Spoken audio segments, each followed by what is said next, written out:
of setup. Got all the tint redone. Looks $1 million. So finally get to see how it's gonna tow. Actually loaded up with a car. At this point, I'm pretty convinced I'm gonna have to get bags for the back of it though, but oh well, we'll see how it goes anyway. So I've got to tow this Cressy out to HQ, then get the Series 1, tow it back for Adam, and then I gotta take me SS out to HQ, and then I can get started on this damn build. I'm gonna run through the plan with you guys, just so you know exactly what's going on, what my goal and plan is to do, and I'll probably do another video and get Adam to do the same thing for his build. So I do find that it's pretty important to actually plan your build, plan exactly what you want to do, and do out a bit of a schedule and a goal so that you can keep goals and actually keep your build running smoothly. If you go into a build just with basically closed eyes with no plan, they tend to just roll on and on and on, and people just end up having builds to go for years. So the other thing is, if you're working on like a weekly budget, or you know, you get paid weekly, whatever, it's nice to have a plan that in a timeline so that you can know exactly what parts you need to buy when. So like if you're doing an engine conversion and you don't particularly need to have the suspension and stuff set up early on in the build, it's pointless spending, you know, $1,200 on a set of coilovers, say, when you need to spend money at getting that engine in the car. So it's always good to plan your build, basically. I did make a video about how I go about actually planning, writing it out, doing the timeline, everything, but it ended up like being like a 40-minute video, and it was just, I couldn't be bothered uploading that. I don't think anyone's going to watch it, but I do find it very important to have a plan, basically, is what I'm trying to say. Just gonna let this thing warm up because it doesn't really like being super cold, especially I'm assuming it would not like it when it's towing a trailer. It seems to just take a bit. So just waiting for it to warm up a little bit, get a bit of temp in it, and then cruise over and get at them and start this journey. It's gonna be a long ass day. Man, this thing done dropped lots of oil. But anyway, it's unloaded. Falcon towed mint. Did like nearly 200 Ks and half a tank. You know, it's convenient and stylish. And we've got here to marvels of Australian engineering. Mint. Don't you just hate those people that just tailgate you? Hey, get the fuck away from a Falcon! So I gotta say, this is now my third trip in the Falcon, loaded up with a car on the trailer. I am getting around 400 Ks a tank loaded up, which is not too bad really, considering. And yeah, it's actually towing pretty well. It moves around a bit in the back because I think the suspension's just way too soft. I am planning on putting airbags in the rear so that I can level it out when it's loaded up and stiffen it up a bit. And I think after that, she should be mint. I do have to apologise for doing so much vlogging in the car. Basically, the drive from Sunny Coast out to HQ is long and tedious and boring. And I don't really have anything else to do except to talk shit in the car. So, also apologies for like the content being pretty stale the past couple of weeks, admittedly. It's just been a matter of obviously sorting out another daily, because obviously for the next build I needed my other daily to pull the motor and gearbox and such out of it. So that had to happen, and I had to scrounge around and make a plan and all that sort of stuff. So there is more exciting content coming now that these two builds are going to be pretty well underway. And so yeah, hit subscribe, like, all that sort of crap, and you know. So just go to HQ and it's pissing down rain, which sucks because I really wanted to get the motor out of this thing and get started tonight. But I'll show you in the shed, there's shit everywhere at the moment which needs to be moved outside. And around here, when it gets wet, the ground gets so soft that we can't actually really move anything outside, which means I can't get at the hoist, which means I can't do it, which sucks. So anyway, the plan for my build, well, my goal for my next drift car always was going to be 400 wheel horsepower. For you that speak the other language, that's 300 wheel kilowatt. I want to make at least that sort of power. After owning the Skyline, I figure that's a pretty much perfect amount of power to own on a drift car around here, for obviously if you're not like Pro-Am or whatever, you know, you're not competing or whatever. Mostly because, as you saw with the Skyline, like that 320 wheel was enough for me to bake 4th gear, turn 2 at QR, and that is pretty much the biggest track around here that I'll ever be driving. So it's pretty useless having way more power than that. All you're gonna do is potentially break more driveline things, go through more tires, it's gonna be less reliable, etc, etc. So I figure that 400 wheel is a really good goal for just a reliable, fun drift car that you can just get in and drive. You can still run pump fuel, which is good for me around here because it's E85's not super available. So you can achieve that 400 wheel horsepower in the standard LS1 with like a big stick, but the problem I had with that was, because that was my original plan, the problem I have with that is once you pull the heads off to do your cam upgrade, your heads are off, so you want to do head work, then you want to do springs and lifters and buckets. And once the heads are off, it's like, well, while they're off, you may as well re-ring it, re-bearing it. All of a sudden, your easy $700 cam upgrade becomes a $3,000 engine refresh. And it's pretty much sort of one of those things where it's like, where do you draw the line? Basically, for that amount of money, I could turbo an LS1 with just like a standard motor, basic Chinese hot side turbo setup, and easily make my 400 wheel horsepower. And probably it'd be a little bit more exciting.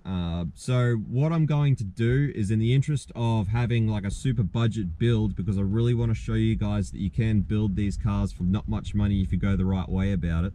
And also in the interest of having it done sooner, because I don't have a lot of money out like at the moment, is I'm just going to build it basically completely standard LS1 and just go aspirated, standard LS1, mathless tune, should make around 250, 260 wheel horsepower. And basically see how cheap I can do that and just send it in an Aspo one. And eventually, if I get bored of it or if I don't like it, I will then turbo it a little bit down the track and I will get easily to my 400 wheel horsepower goal. And that'll be sick further on down the track. And that'll cost me around what it would cost me to pull this motor apart and cam it. And also the advantage of that is you only have to build your turbo kit basically once. And then if you blow up your motor, because it's just a standard motor, it's pretty easy just to swap out a standard one. And for us around here where I live, a standard LS1 goes for about $1,000. So instead of blowing up potentially like a $3,000 cammed motor, I'll be blowing up, you know, a $1,000 standard motor, which makes it really nice to replace. So there are a few upgrades I will be doing to the LS1 before it goes in the Cressy. That is basically just in preparation for the turbo and also in the interest of keeping it cool. Like I said, I want this car to be super reliable. I want it to stay cool on track. I want to just be able to get heaps of seat time. So I'll be putting things like a high volume oil pump in. Obviously with China turbos, heat is the enemy. It is really, really important to keep those turbos oiled and cool. And also LSs run quite hot to start with. So it's never a bad idea to run like a big oil cooler and a high volume oil pump to keep that oil cool. Apart from that, it's just going to be valve springs. Everyone knows LS valve springs absolutely suck. So pretty much all I'm going to do to my LS1 is valve springs, high volume oil pump. Also, the LS1 sumps standard don't have any baffling. Now, there are a lot of people that make baffling, just bolt-in baffles for the sumps, so we'll put one of them in because obviously with drifting, oil's going to slosh around a lot, and I really don't want this thing to run out of oil because that would be very bad. So basically all this is the reason I can't really get started today. All this stuff used to be over here in this space, but before me and Rex filled this space with all that shit, this was actually always meant to be like a spray booth. Dad's a whiz at panel work and obviously does a lot of panel work. Hasn't in a long time because that was meant to be basically his sort of booth where you like hang plastic everywhere and that sort of bit of a controlled area to spray in. So Dad got the shits, wanted to do panel work, so he's moved all the stuff out like around Matsuri time when it started raining heaps. And because, like I said, it gets so soft, we can't actually move this stuff down to the other shed because it's too soft out there. So now that it's raining, I'm not going to be able to move it again, so I don't really have access to the hoist unless I put all this shit in everyone's way again, which is going to make everyone real cranky. So unfortunately, it doesn't look like I can start today. It's raining sideways.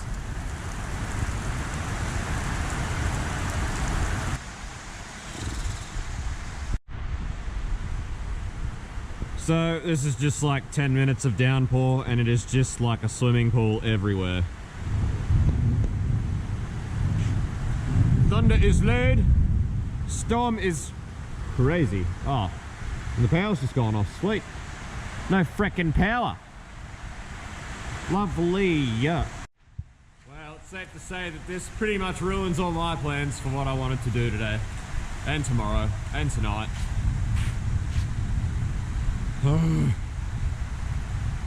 Shit house. If we don't get power back, I can't even do anything in the shed because I can't see anything. Alright, so we've got a bit of a lull. I've managed to get my boots on, so I might be able to actually go and get the rest of the shit out of my car. But still no power. But anyway, what I was getting at before, and I hope you can see without any light in here, is I'm going to be documenting every cost of this build. And I'm just going to be basically from start to finish. These wheels that came off the Series 1 that I'm keeping, they are genuine Volk raised progressive mesh, or otherwise also known as GRA. They're a very old raised Volk wheel that's super rare, and they're worth a little bit of money. I really would love to, they're not very good sizes, and I would love to re-lip them and put decent lips on them and go obviously small profile tires. They're 16s, so I'd love to go small profile tires and slam the Cressida on those with big lips. It'd be so cool. But the issue I have with that is putting it on small wheels means you got to go real low for it to look good. And when you go real low, you start to run into issues with shaft angles and that sort of thing, and it makes the car less reliable essentially. Like if your half shaft angles are all out of whack because your car's so low, chances are you're going to break them more often, that sort of thing. The other thing is obviously with drifting, wheels get punished, and that's pretty much why I don't hate on fake wheels. Basically, I'm not really a real wheel sort of snob, because I understand that your wheels get punished. It's pretty hard to justify running like a $2,500 set of wheels by the time I re-lip them, when they're probably just going to get rashed and I'm probably going to break them anyway. So I'm pretty sure the car's going to be more suited to a more aggressive, larger wheel. Probably go to an 18, and I'll just buy probably reps or something. I have a set of BAXR6 wheels there that I plan on running in the meantime, which I think will look pretty cool, but they probably won't have the fitment I want.